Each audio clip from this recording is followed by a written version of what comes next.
পার্বত্য চট্টগ্রামের চলমান পরিস্থিতি নিয়ে বৈঠক করেছেন বর্তমান সরকারের ৩ উপদেষ্টা। শনিবার ২১ সেপ্টেম্বর দুপুর ১২টার পর রাঙ্গামাটি জেলার সেনানিবাসের প্রান্তিক কলে এই বৈঠক করেন তারা। এতে বিভিন্ন রাজনৈতিক দলের নেতৃবৃন্দ, আইন শৃঙ্খলা রক্ষাকারী বাহিনী ও প্রশাসনের ঊর্ধ্বতন কর্মকর্তা এবং বিভিন্ন জাতিগোষ্ঠীর প্রতিনিধিরা অংশ নেন।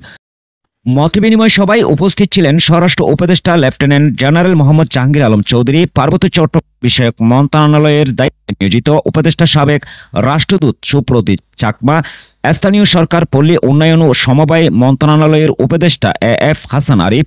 সেনানিবাসের প্রান্তিক হলে স্থানীয়দের সঙ্গে তারা উদ্ভূত পরিস্থিতি পর্যবেক্ষণ ও মতবিনিময় করেন। বৈঠক শেষে স্বরাষ্ট্র উপদেষ্টা বলেন, এই ঘটনায় উচ্চপদস্থ কর্মকর্তাদের নিয়ে একটি তদন্ত কমিটি গঠন করা হবে এবং এর সুষ্ঠু তদন্ত করা হবে। কোনো অবস্থায় পরিস্থিতির অবনতি করা যাবে না। যারা চেষ্টা করবে তাদের হাত ভেঙে দেওয়া হবে। পার্বত্য জেলা রাঙ্গামাটিতে শুক্রবার সংঘর্ষের পর ওই দিন রাত থেকেই সেনাবাহিনী, বিজিবি এবং পুলিশের সম্মিলিত টহল বাড়ানো হয়েছে।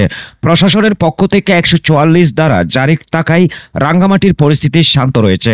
এখন পর্যন্ত কোনো ধরনের সভা সমাবেশ হয়নি। অনির্দিষ্টকালের পরিবহন ধর্মঘট ডাকায় মূল সড়কে গাড়ি নেই, তবে অভ্যন্তরীণ সড়কগুলোতে ব্যক্তিগত গাড়ি চলাচল করছে। একটু আমাদেরকে একটু খুঁজে দিতে হবে, সবার শুরু করবো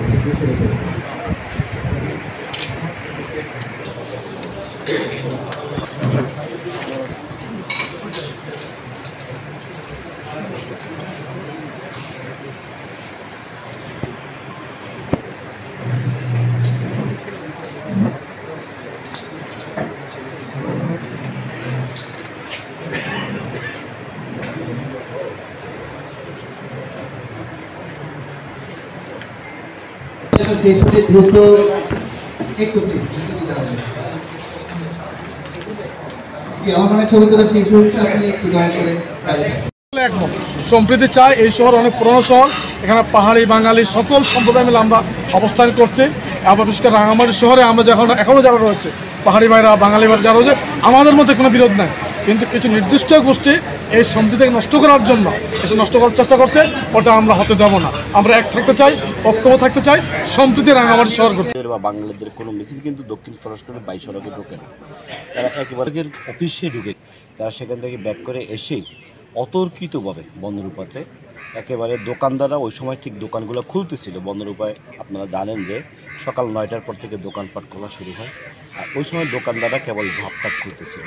ঠিক ওই সময় তারা বন্দরূপাতে এসে একেবারে অতর্কিতভাবে কোনো কিছু বুঝে ওঠার আগে বন্দরূপা মসজিদটা এত নান্দনিক সুন্দর একটা মসজিদে তারা হামলা করেছে, বিভিন্ন দোকানপাটে হামলা করেছে। বলতে গেলে পুরো দোকানপাটে আগুন জ্বালিয়ে দিয়েছে তারা। এই আপনার পুলিশ বক্সের অপোজিটে দোকানে আগুন লাগিয়ে দিয়েছে। তো তার গতকালকে আমাদের বাস, ট্রাক, সিএনজি ভাঙচুর করা হয়েছে দিনের বেলায়। বিকালে সন্ধ্যার আগে করে আমাদের দুজন ড্রাইভারকে কাপ্তাই নতুন বাজার শাখার আমাদের সদস্য তাদেরকে দা দিয়ে কুপিয়ে হত্যার উদ্দেশ্যে আক্রমণ করছে, জখম করছে। তারা সবাই উপজাতি, যেটা সত্য কথা। উপজাতি কর্তৃক আমাদের বাস, ট্রাক, সিএনজিগুলি উপজাতীয়দের হাতে সন্ত্রাসী তারা, তাদের হাতে আমাদের 4 জন শ্রমিক হত্যা হয়েছে এই পর্যন্ত। সিএনজি চালক, একজন চালক এখনও অপহরণ, গাড়ি সহ তারও কোনো হদিশ নেই। আমরা এটার তীব্র নিন্দা জানাই। কথা বারবার উঠে এসছে যে সম্প্রীতি সভাগুলো খুব দ্রুত ঘন ঘন করা দরকার। আগের 3 মাস পর পর হওয়ার কথা ছিল, কিন্তু কখনোই হতো না। এখন থেকে 2 মাস পর পর, উপদেষ্টা বলেছেন পারলে 1 মাস পর পর আপনারা এরকম সভা করেন। আমি মনে করি নিয়মিতভাবে সম্প্রীতি সভা করলে সবার মনের ভিতরে জমে থাকা ক্ষোভগুলো উগড়ে দিতে পারলে তাদের মনের ক্ষোভ কমে যাবে এবং সবাই আমরা একসাথে বসবাস করব।